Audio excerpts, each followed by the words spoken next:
And the other thing for you, you've got, you know, a year and a half or just over that in the lead up to 2012. You know, you've got so much to soak up, so much more that you can do on your climb towards the top level, the very best people in that category, and beat them. Yeah, but then again, I've lost the not so strong people, so I've just got to kind of go up and up, not really. But like we said just a little bit earlier, that's a learning process, isn't it? Sometimes you're going to lose to someone, and you're going to learn from that contest, and you're not going to lose to them again. Yeah, and it strikes me that you've got the ability in judo to recognize quite quickly what's happened, how it's happened, and then correct it. Yeah. So the next time you go on the mat, it ain't happening again. Yeah. And the biggest thing for you to take away from this kind of small chat, and if you want like a real confidence builder, is if you look at the two matches between you and Zantaraya, if you look at what happened in Rotterdam, if you count the number of months and you look at what you did to him when you fought again, every time I have a loss, I'd say, okay, and look at how you lost yesterday. It was narrow. That was a narrow loss. Yeah. There was no beating. Like, even if you say so yourself, it was a beating in Rotterdam. Yeah. But you came back and beat him. You dished it out to him. Yeah. And that's what I'd take away. I'd say to myself, okay, I lost to this guy by a Yuko or whatever, but next time I'm going to dish it out to him. Yeah. And I think you've got that in yourself. And always look back at that fight with Zantaraya. One loss, and then you dished it out to him. Yeah. And you should take confidence in that, saying, right, I've got that kind of, I can do that. I do. I just want to be, what's the word? A little bit more I just want to assured, have a little bit more settled. The same result all the time. I don't want, it always goes like that with me. No, I don't know. I don't see it so much as a low dip.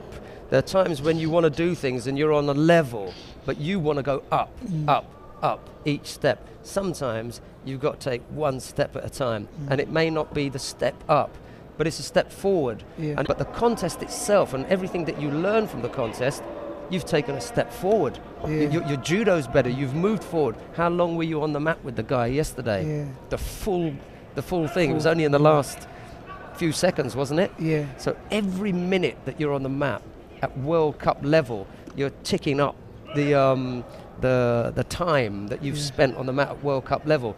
It's like a pilot. A pilot gets his license on the number of hours that he's flown. You have to fly a certain number of hours before they give you the license. Yeah. It's like a judo player. You can't expect to be on the mat for 30 seconds each time and the level goes up. You need mat time. Yeah. And sometimes it might result in a loss. It's difficult when someone's trying to give you that kind of confidence for you to say, yeah, you're right, and big yourself up and say, I'm going to accept all of that. And you should question things that people say to you and check to see if it fits. But I'm telling you, from what I saw there, you were, inches away from beating the guy. And now, when you go back, because you'll remember his name, you remember what happened, when you go back and you look at this contest and you face him again, it's only if you lose the same way that you say, that's a step back. Because I lost the guy once, I should have learned, I made the same mistake that I made, and I've come off a loser. Yeah. But if you go there and you beat him using the things that you've learned, then you've got to look at that contest there as where you lost actually as a positive. Yeah, and it's a World Cup. As a negative. Like the European Championships. It's not, the World Championships or something. A lot of the players here, there are 2 or 3 Japanese. Oh, nice. Again, with the hand, there's the right time to use your hand to leg. I noticed that you haven't been caught with that. Nah, not yet. No, I just don't bother touching the leg. See, Bautsa, the Lithuanian, only uses the hand to leg as the counter. He's already been attacked. Victor Tworzidlo, the Pole, has already attacked him. Let's see if we can go a little bit further back, because a lot of people watching at home that want to make sure that they get the leg grab rule correct as well. See, there's nothing to do with the legs here. Right, see, now that is legal. He's hooked in for the, but they're going to give it a Yuko. I thought that was a bit of a lashing. I'd have given at least the Wazari for that. Anyway, there's a nice example. He hooks in for the OG, drops down with the hand, so that's fine. And now that he's been attacked, now that Bautza has been attacked, he can do anything he wants as a counter with his hands.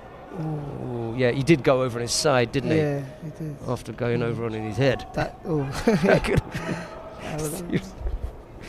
your head back on. We're talking to Ashley McKenzie, the 60-kilo player from Great Britain, the youngster on his way up and hopefully focusing in on a spot in London 2012 because he's born and bred Londoner. So it'd be a nice thing for him to get. He's not a Cockney. I need to explain to people what